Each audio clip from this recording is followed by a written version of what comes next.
Estado para apresentar o projeto do Bloco de Esquerda e intervir no debate. Tem a palavra a Sra. Deputada Mariana Mortágua. Faz favor. Muito obrigada, Sr. Presidente, Sr. Secretário de Estado, Srs. Deputados.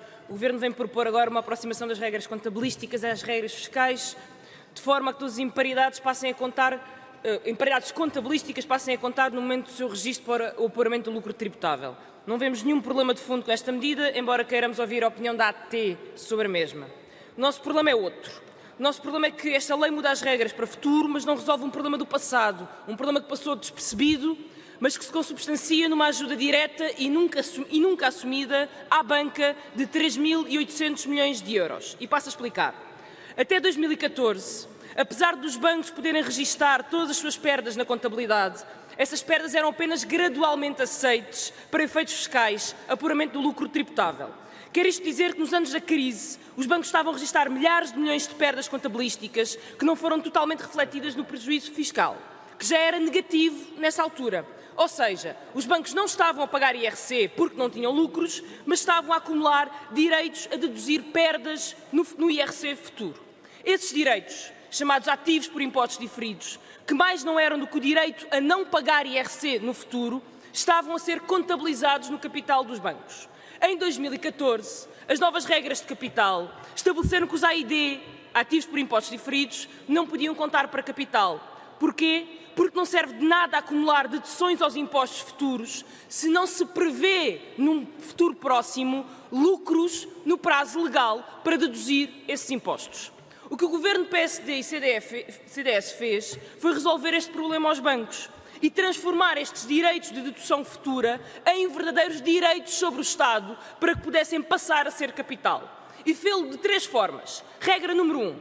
As imparidades não deduzidas agora podem ser deduzidas para sempre, em qualquer momento, à escolha dos bancos. Os bancos não pagaram 1 cêntimo de IRC durante a crise, mas os prejuízos que geraram nesse momento podem ser abatidos ad eterno para os bancos. Regra número 2. Se os bancos não tiverem lucros, o banco pode pedir esse dinheiro de volta ao Estado. O banco não pagou 1 cêntimo de IRC, mas pode reclamar ao Estado que lhe devolva o IRC que nunca pagou. Regra número 3. Se o banco falir, o Estado é chamado a entrar com todo esse dinheiro para o capital dos bancos. Depois destas alterações, estes ativos por impostos diferidos passaram a ser capital dos bancos e a contar para os seus rácios. E neste momento há 3.800 milhões deste tipo de ativos mágicos que foram ficticiamente gerados durante a crise. Deixem-me ser mais clara. O anterior Governo deu aos bancos 3.800 milhões de euros sob duas formas: impostos futuros que nunca vão ser pagos ou injeções diretas a pedido dos bancos. E os bancos estão a usar esta dádiva para sustentar os seus rácios de capital.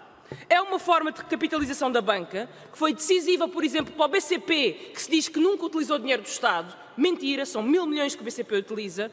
E desta forma recebeu o direito a não pagar IRC durante os próximos 10, 15, 20 anos, até esgotar o estoque de 1.000 milhões de AIDs.